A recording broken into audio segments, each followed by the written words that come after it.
The Handbag Istanbul, 2016. It was an ordinary spring day in Istanbul, a long and leaden afternoon like so many others, when she discovered, with a hollowness in her stomach, that she was capable of killing someone. She had always suspected that even the calmest and sweetest women under stress were prone to outbursts of violence.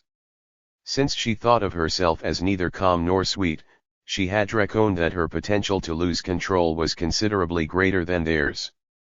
But potential was a tricky word. Everyone once said that Turkey had great potential, and look how that had turned out. So she had comforted herself that her potential for darkness, too, would amount to no thing in the end. And thankfully fate, that well-preserved tablet upon which was engraved everything that happened, and was going to happen, had, for the most part, spared her from wrongdoing. All these years she had led a decent life. She had not inflicted harm on a fellow human being, at least not deliberately, at least not lately, except for engaging in an occasional bit of gossip or bad-mouthing, which shouldn't count. After all, everyone did it, and if it was such a monumental sin, the pits of hell would be full to the brim. If she had caused anguish to anyone at all, it was God, and God, though easily displeased and famously capricious, was never hurt. To hurt and to be hurt, that was a human trait. In the eyes of family and friends, Nasparine Albontaglu, Peri as she was known to all, was a good person. She supported charities, raised awareness about Alzheimer's and money for families in need, volunteered at retirement homes where she competed in backgammon tournaments, losing intentionally, carried treats in her handbag for Istanbul's copious stray cats, and, every so often, had them neutered at her own expense, kept a close eye on her children's performance in school, hosted elegant dinners for her husband's boss and co-workers, fasted on the first and last days of Ramadan, but tended to skip the ones in between, sacrificed a hennet sheep every Eid. She never littered the streets, never jumped the queue at supermarket, never raised her voice, even when she had been treated rudely. A fine wife, a fine mother, a fine housewife, a fine citizen, a fine modern Muslim she was. Time, like a skillful tailor, had seamlessly stitched together the two fabrics that sheathed Peri's life, what people thought of her and what she thought of herself. The impression she left on others and her self-perception had been sewn into a whole so consummate that she could no longer tell how much of each day was defined by what was wished upon her and how much of it was what she really wanted. She often felt the urge to grab a bucketful of soapy water and scrub the streets, the public squares, the government, the parliament, the bureaucracy, and, while she was at it, wash out a few mouths too. There was so much filth to clean up, so many broken pieces to fix, so many errors to correct. Every morning when she left her house she let out a quiet sigh, as if in one breath she could will away the detritus of previous day. While Peri questioned the world without fail, and was no tone to keep silent in the face of injustice, she had resolved some years ago to be content with what she had. It would therefore come as a surprise when, on a middling kind of day, at the age of 35, established and respected, she found herself staring at the void in her soul. It was all because of the traffic, she would later reassure herself. Rumbling, roaring, metal clanking against metal like the cries of 1,000 warriors. The entire city was one giant construction site. Istanbul had grown uncontrollably and kept on expanding, a bloated goldfish, unaware of having gobbled more than it could digest, still searching around for more toya. Looking back on that fateful afternoon, Peri would conclude that had it not been for the hopeless gridlock, the chain of events that awakened a long dormant part of her memory would never have been set in motion. There they were, inching along a two-lane road half blocked by an overturned lorry, trapped among vehicles of all sizes. Peri's fingers tapped on the steering wheel, switching radio channels every few minutes, while her daughter, earphones in, sat with a bored expression in the passenger seat. Like a magic wand in the wrong hands, the traffic turned minutes into hours, humans into brutes, and any trace of sanity into sheer lunacy. Istanbul didn't seem to mind. Time, brutes, and lunacy it had aplenty. 1 hour more, 1 hour less, one brute more, One lunatic less. Past a certain point it made no difference. Madness coursed through the city's streets, like an intoxicating drug in the bloodstream.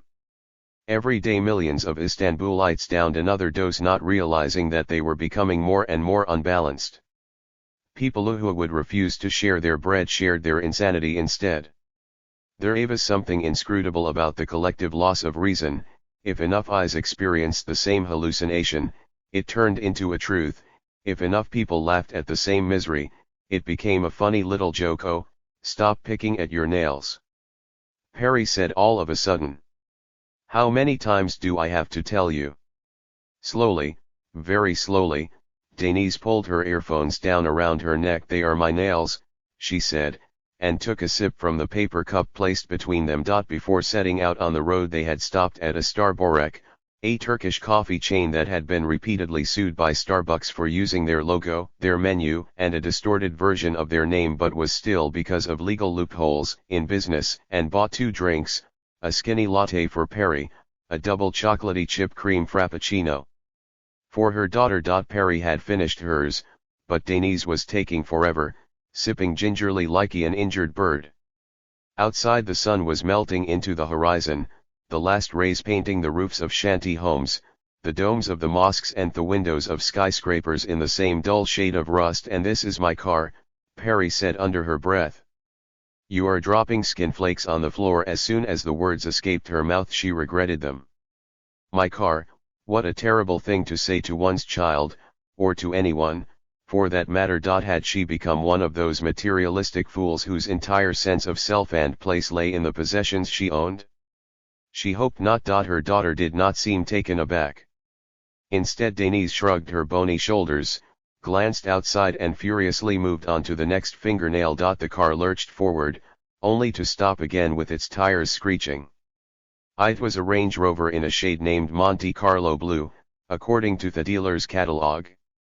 There were other color options in the brochure: Davos White, Oriental Dragon Red, Saudi Desert Pink, Ghana Police Gloss Blue, or Indonesian Army Matte Green.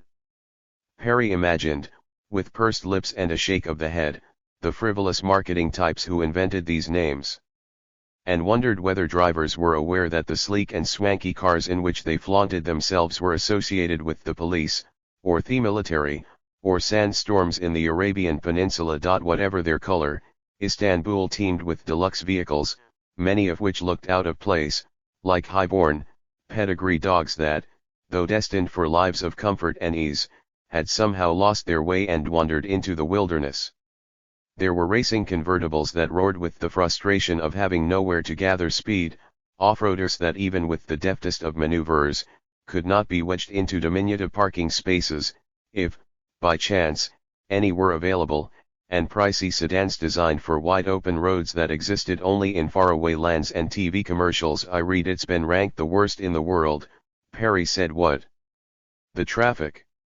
We are number 1. Worse than Cairo, imagine. Even worse than Delhi." Not that she had ever been to Cairo or Delhi. But, like many Istanbulites, Perry held a firm belief that her city was more civilized than those remote, rough, congested places, even though remote was a relative concept and both rough and congested were adjectives often applied to Istanbul. All the same, this city bordered on Europe. Such closeness had to amount to zomething. It was so breathtakingly close that Turkey had put one foot through Europe's doorway and tried to venture forth with all its might, only to find the opening was so narrow that, no matter how much the rest of its body wriggled and squirmed, it could not squeeze itself in. Nor did it help that Europe, in the meantime, was pushing the door shut. "Cool?" Denise said. "Cool?" Perry echoed incredulously. "Yeah. At least we are number 1 in something." That was the thing about her daughter. Lately, whatever opinion Perry expressed on any subject, Denise took the opposite position. Every remark Perry made, no matter how apt or logical, her daughter received it with a hostility that verged on hatred. Perry was aware that Denise, having reached the delicate age of 12 and a half, had to break free of her parents', especially the materfamilias's, influence. She understood that. What she couldn't get her head around was the amount of fury involved in the process. Her daughter seethed with a boiling rage that Perry had never experienced at any stage in her life, not even in adolescence. She herself had sailed through puberty with an innocent confusion, almost naivete. How different a teenager she had been compared with her daughter, even though her mother had not been half as thoughtful and understanding as she was. In some circuitous way, the more Perry suffered from her daughter's random outbursts, the more maddened she was with herself for not having been angry enough in the past with her own mother. When you are my age you won't have the patience left for the city, Perry murmured. When you are my age, Denise mimicked bitterly. You never used to talk like that. That's because things are getting worse. No, Mum, it's because you're making yourself old, Denise said. It's the way you talk. And look at what you are wearing. What's wrong with my dress? Silence. Perry glanced down at her purple silk dress and beaded, embroidered chiffon jacket. She had bought the ensemble from a boutique in a shining new shopping center nestled within a larger shopping center, as if the one had just given birth to the other. It was too expensive. When she objected to the price, the clerk had said nothing, a tiny smile forming in the corner of his mouth. If you can't afford it, lady, what are you doing here? The smile said. It had vexed Perry, the condescension. I'll take it, she had heard herself say. Now she felt the tightness of the fabric against her skin, saw through wrongness of the color. The purple that had appeared to be bold and confident under the shop's fluorescent tubes looked garish and pretentious in daylight. Useless thoughts these were, since she had no time to go home and change. They were already running late for a dinner at the seaside mansion of a businessman who had made a colossal fortune in the last few years. Not that there was anything unusual about that. Istanbul abounded with the old poor and the nouveau riche, and with those who yearned to pole vault from the former to the latter category in one quick leap. Perry disliked these dinner parties, which went on late into the night and often left her with a migraine the next day. She would rather stay home and in the witching hours, be immersed in a novel, reading being her way to connect with the universe. But solitude was a rare privilege in Istanbul. There was always some important event to attend or an urgent social responsibility to fulfill, as if the culture, like a child scared of loneliness, made sure everyone was at all times in the company of others. So much laughter and food. Politics and cigars. Shoes and dresses, but above all designer handbags. Women paraded their handbags like trophies won in faraway battles. Who knew which ones were original, which ones fake? Istanbul's middle to upper class ladies, not wanting to be seen purchasing counterfeit goods, instead of visiting dubious stores in and around the Grand Bazaar, invited shop owners to their houses. Vans full of Chanel, Louis Vuitton, and Bottega Veneta, their windows blackened, their number plates obscured by mud, though the rest of the vehicles were utterly spotless, zipped back and forth between the affluent quarters, and were admitted into the private garages of villas through back gates, as in a film noir or spy movie. Payments were made in cash, no receipts issued, no further questions asked. At the next social gathering, the same ladies would furtively inspect one another's handbags, not only to identify the luxury brand, but also to judge the authenticity, or the quality of the knockoff. It was a lot of effort. Optical effort. Women stared. They scanned, scrutinized, and searched, hunting for theft flaws in the other women, both manifest and camouflaged. Overdue manicures, newly gained pounds, sagging bellies, Botoxed lips, varicose veins, cellulite still visible after liposuction, hair roots in need of dyeing, a pimple or a wrinkle hidden under layers of powder. There was nothing that their penetrating gazes could not detect and decipher. However carefree they may have been before they arrived at the party, too many female guests became, by and by, both victim and perpetrator. The more Perry thought about the evening ahead, the more she dreaded it. Need to stretch my legs, said Denise as she popped out of the car. Immediately, Perry lit a cigarette. She had quit smoking more than a decade before. But lately she had given in to carrying a packet of cigarettes around and lighting up every now and then, though satisfied after a few puffs, she never finished any of them. Each time she threw away what was left with guilt and something akin to disgust. She chewed mint gum afterwards to mask the odor, though she disliked the taste. She had always suspected that if chewing gum flavors were political regimes, peppermint would be fascism, totalitarian, sterile, stern. "Mum, I can't breathe," said Denise, now back in. "Don't you know it'll kill you?" Denise was at that age when children treat smokers like vampires on Thelus. At school she had given a presentation on the harmful effects of smoking, featuring a poster showing day-glow arrows pointing from a newly opened cigarette packet to a freshly dug grave. "Okay, said Perry, as she waved a hand in dismissal. "If I were the president, I'd lock up parents who smoke next to their kids." Seriously. "Well, I'm glad you're not running for office," Perry said, before pressing the button to lower her window. The smoke she exhaled outside swirled in the air and then slowly, unexpectedly, entered the open window of the car next to them. That was the one thing one could never get rid of in the city: proximity. Everything was adjacent to something else. Pedestrians wound their way through the streets as a single organism, travelers sat squashed on ferries or stood shoulder to shoulder on buses and subways, bodies sometimes collided and clashed, and sometimes coexisted weightlessly, brushing gently against each other like dandelion spores in the breeze. There were two men in the car beside them. Both grinned at her. Remembering that the Advanced Learner's Guide to Patriarchy defined the act of a woman blowing smoke into the face of an unfamiliar male as an open sexual invitation, Perry paled. Though easy to forget at times, the city was a stormy sea swollen with drifting icebergs of masculinity, and it was better to maneuver away from them, gingerly and smartly, for one never knew how much danger lay beneath the surface. Whether driving or walking, a woman did best to keep her gaze unfocused and turned inward, as if peering into distant memories. When and wherever possible, she should lower her head to convey an unambiguous message of modesty, which was not easy, since the perils of urban life, not to mention unsolicited male attention and sexual harassment, required one to be vigilant at all times. How women could be expected to keep their heads down and simultaneously have their eyes open in all directions was beyond Perry. She threw away the cigarette and closed the window, hoping the two strangers would soon lose interest in her. The traffic light changed from red to green, but it didn't matter. Nothing was moving.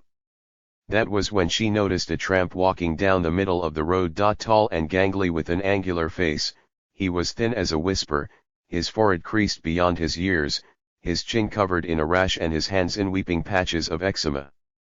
One of the millions of Syrian refugees who had fled the only life they knew, she first thought, though there was an equal chance that he was a local Turk or a Kurd or a Gypsy or a bit of everything. How many people in this land of endless migrations and transformations could say with certitude that they were of one pure ethnicity, unless they were lying to themselves, and to their children? But, then again, Istanbul amassed deceptions galore. The man's feet were caked with dried mud, and he wore a ragged coat with the collar turned up, so dirty that it was almost black. Having found her lipstick-smudged cigarette, he was smoking it nonchalantly. Perry's gaze traveled from his mouth to his eyes, surprised to see that he had been watching her with an amused expression. There was a swagger in his manner, a challenge almost.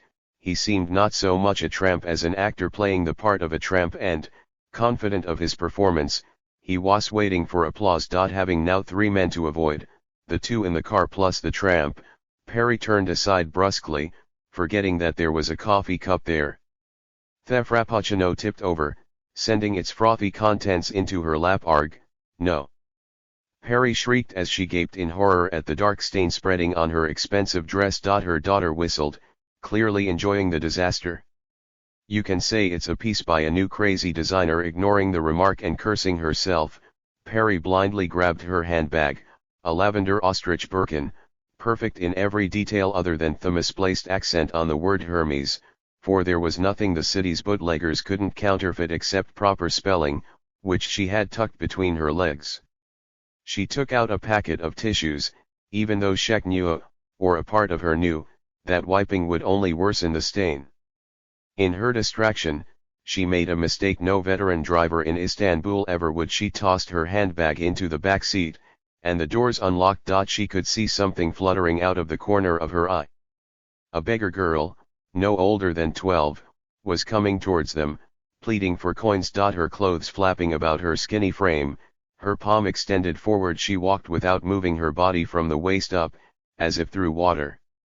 She stayed in front of each car for about 10 seconds before proceeding to the next.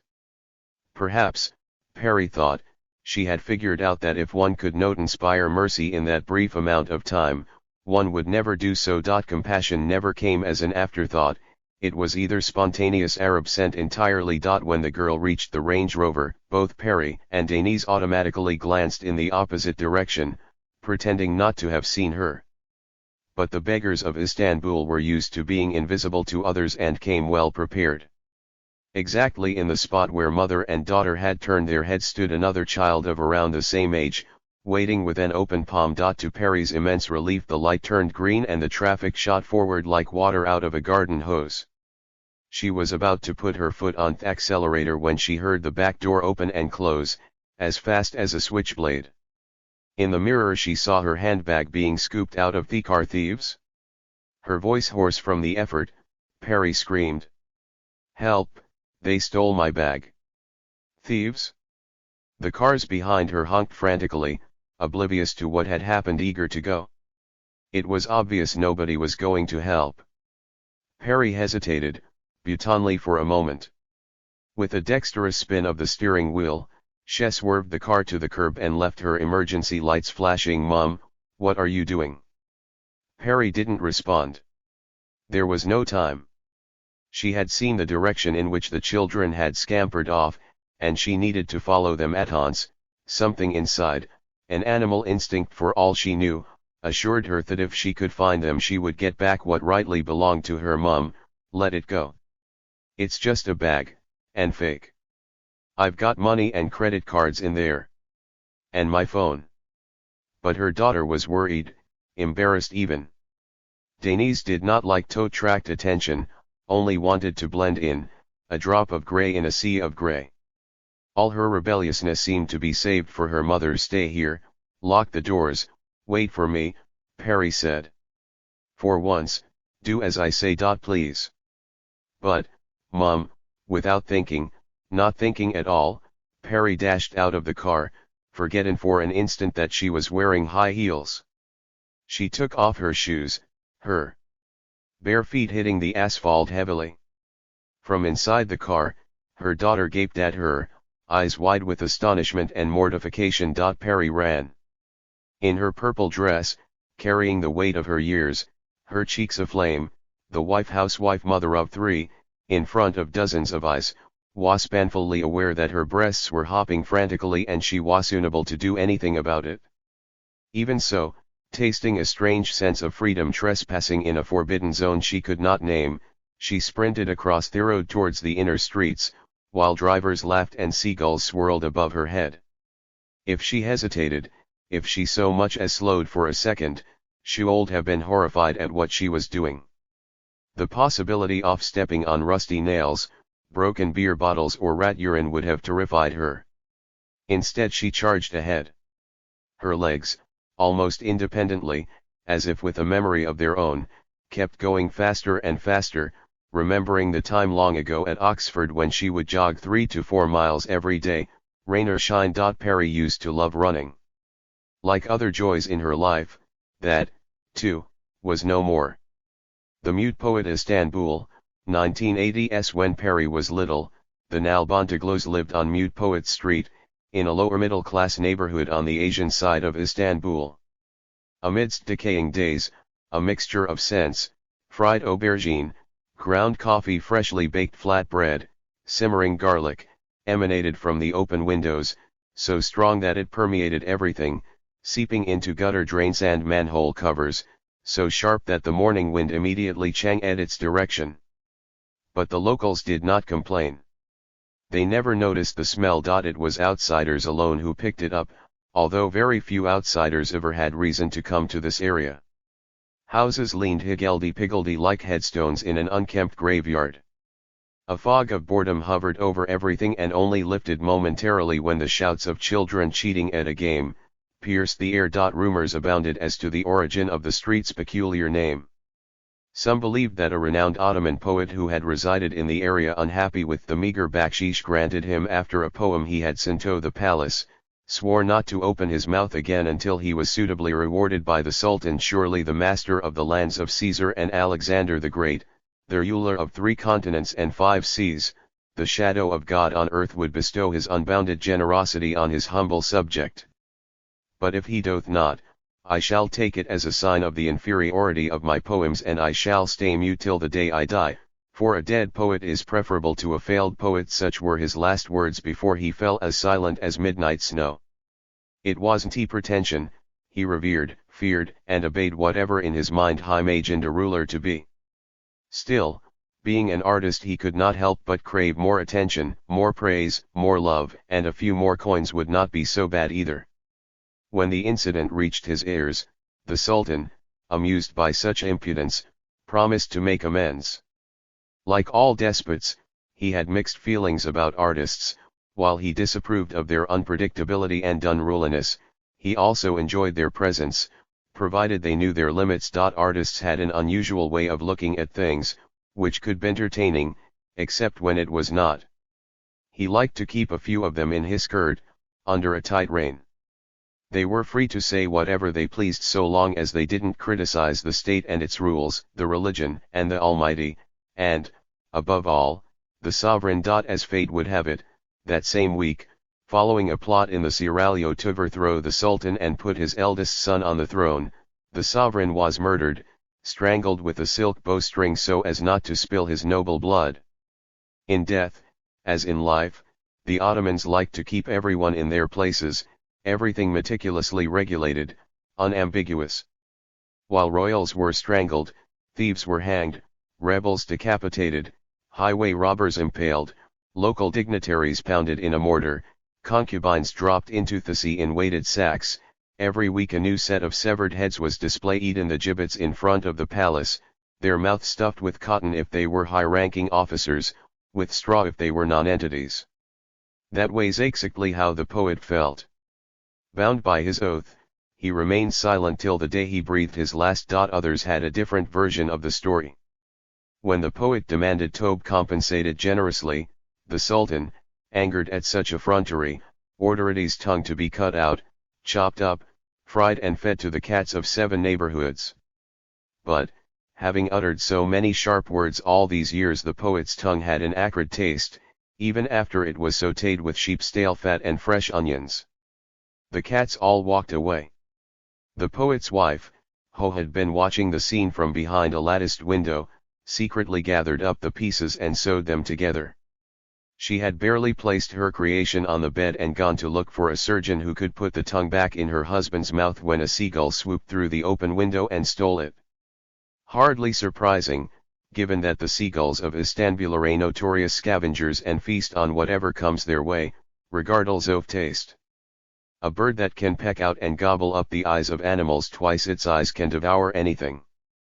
Hence the poet remained as silent as a fisherman's lamp. Instead, a white avian, circling above his head, caught the poems he could no longer recite to the entire city.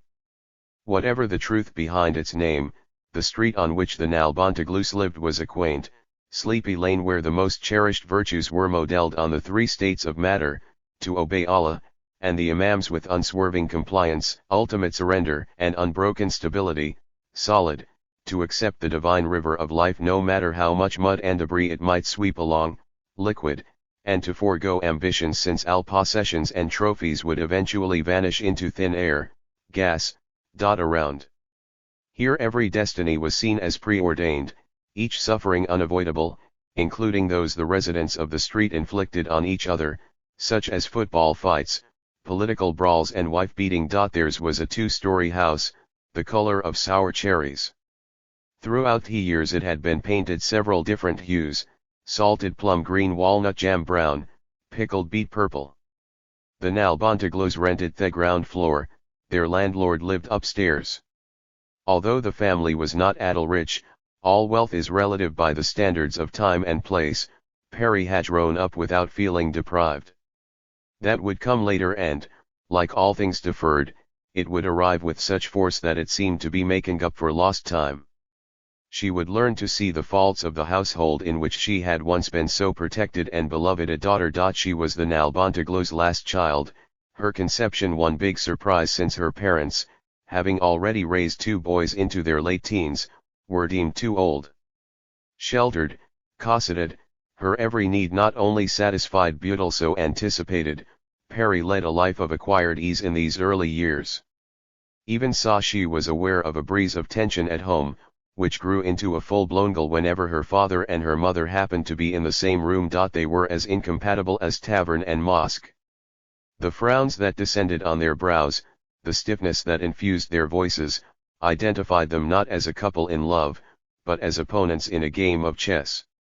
On the fated board of their marriage they each pushed forward, strategizing the next moves, capturing castles, elephants, and viziers, aiming to deliver the ultimate defeat. Each side saw the other as the tyrant in the family, the intolerable one, and longed to say, someday, checkmate, shamanid, the sovereign is helpless.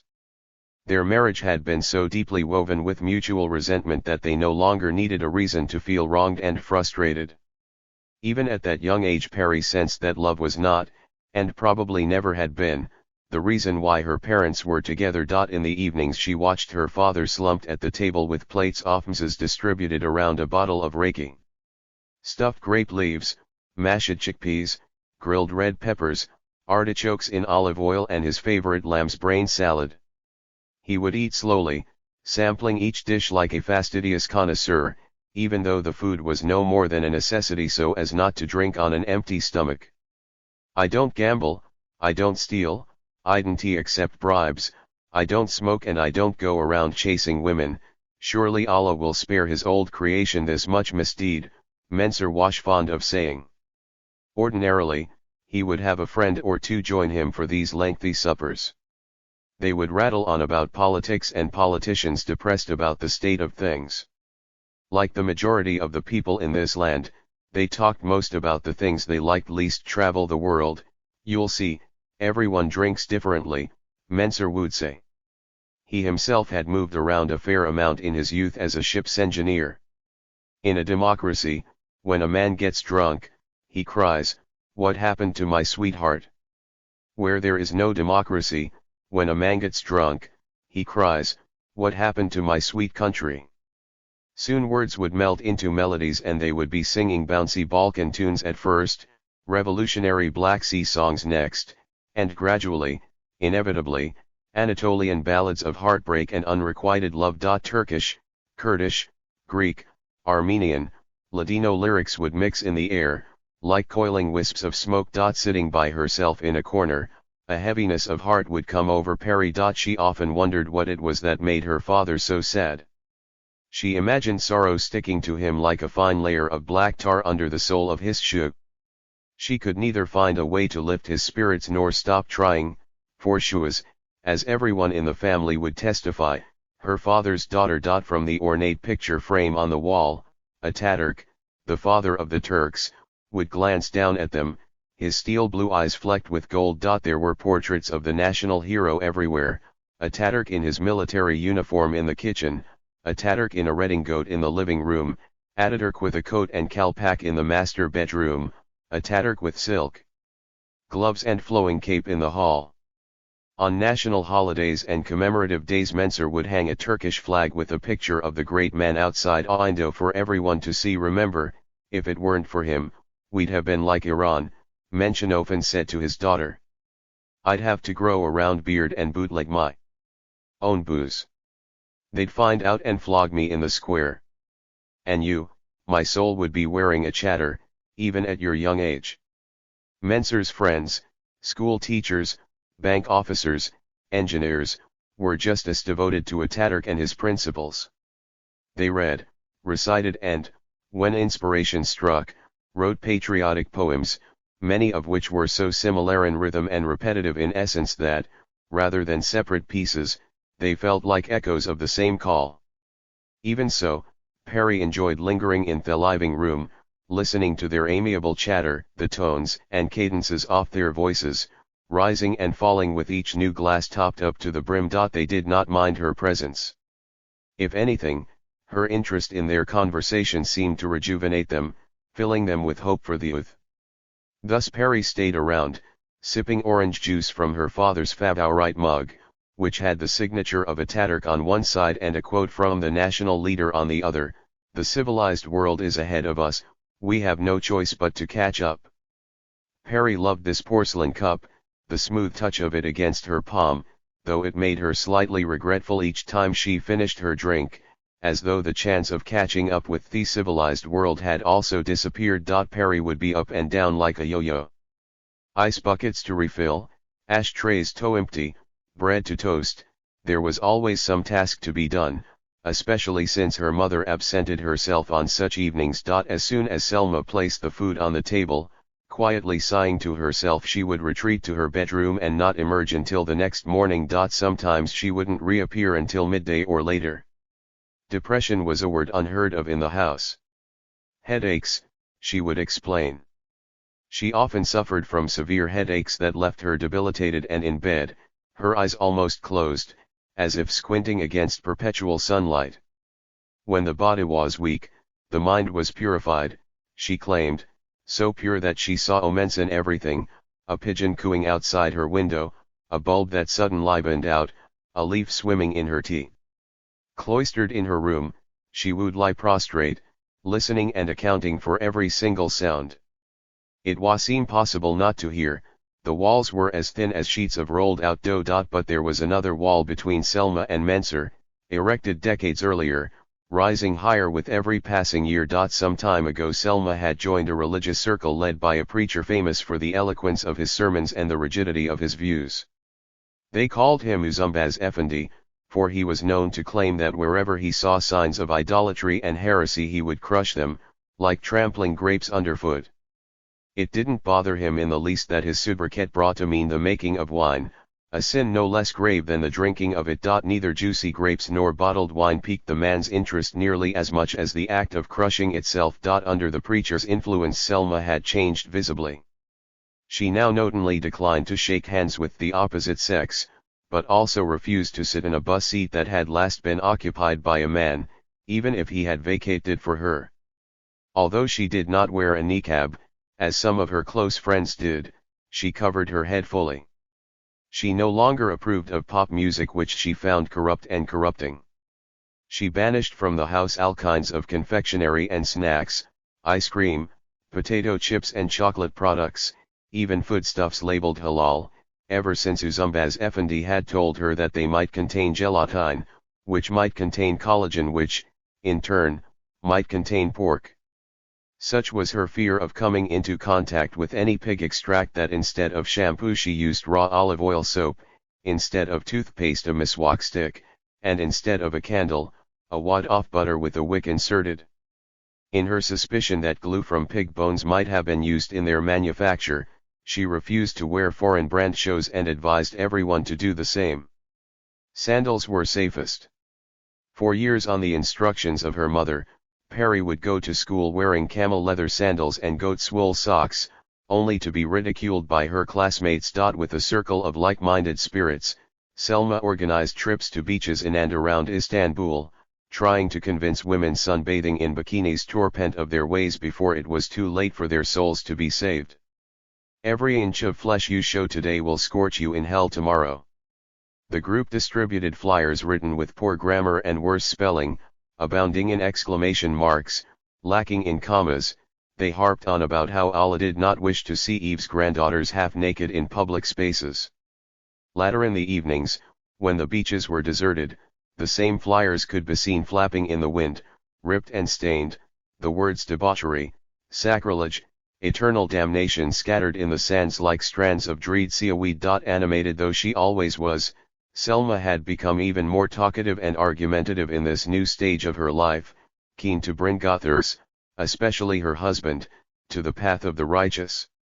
Given that Mensur had no intention of being corrected, the Nalbantaglu household was divided into her zone and his zone, Dar al-Islam and Dar al-Harp, the realm of submission and the realm of war. Religion had plummeted into their lives as unexpectedly as a meteor, and created a chasm, separating the family into two clashing camps. The younger son, Hakan, irredeemably religious and excessively nationalistic, took his mother's side.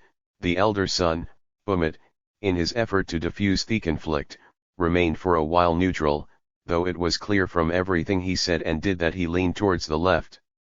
When he finally came out as a leftist, he would do so as a fully fledged Marxist. All of that put Perry, the youngest child, in an awkward position, with both parents striving to win her over. Her very existence became a battleground between competing worldviews. The thought that she had to make a choice once and for all, between her mother's defiant religiosity and her father's defiant materialism, almost paralyzed her. For Perry was the kind of person who, if possible, tried not to offend anyone. Surrounded by warriors who rebelled against one another, fighting wars to no end, she settled on compulsory complaisance, forcing herself into docility. Without anyone knowing, she quenched the fire in her, turning it to ashes. The gulf between Perry's parents was nowhere more apparent than in one particular corner of the living room. There were two shelves above the TV stand, the first of which was reserved for her father's books, Ataturk, Their Birth of a Nation by Lord Kinross, The Great Speech by Ataturk himself, Things I Didn't Know I Loved by Nazim Hikmet, Crime and Punishment by Dostoevsky, Dr. Zhivago by Boris Pasternak, an entire collection of memoirs, by generals and common soldiers, on the First World War, and an old edition of the Rubaiyat of Omar Khayyam, its cover tattered from multiple readings. The second shelf was a different world altogether. For years it had been occupied by porcelain horses of all sizes and colors, ponies, stallions and mares with golden manes and rainbow tails, frolicking, galloping, grazing. Gradually, books began to arrive, hadiths compiled by al-Bukhari, Disciplining the Soul by al-Ghazali, Step-by-Step Guide to Prayer and Supplication in Islam, Stories of the Prophets, The Good Muslim Woman's Handbook, The Virtues of Patience and Gratitude, The Islamic Interpretation of Dreams. The right corner was reserved for Uzumbasfandi's two books, The Import of Purity in an Immoral World and Shaitan is Whispering in Your Ear. As new titles were added, the horses were relegated, inch by inch, to the end of the shelf, where they perched precariously as if on the edge of a cliff. The deluge of words and emotions coursing through the corridors of the house baffled Perry's innocent mind. She knew, from all that she had been taught, that Allah was the one and only. Yet she could not for a moment believe that the religious teachings her mother held sacred and her father railed against belonged to the same God. Surely they did not. And if they did, how could that God be seen in such diametrically opposite ways by two people who shared a wedding ring? If no longer abed, alert and compliant, Perry was a witness to the vendettas, watching how her loved ones would tear each other to pieces. Early on she learned that there was no fight more hurtful than a family fight, and no family fight more hurtful than one over God.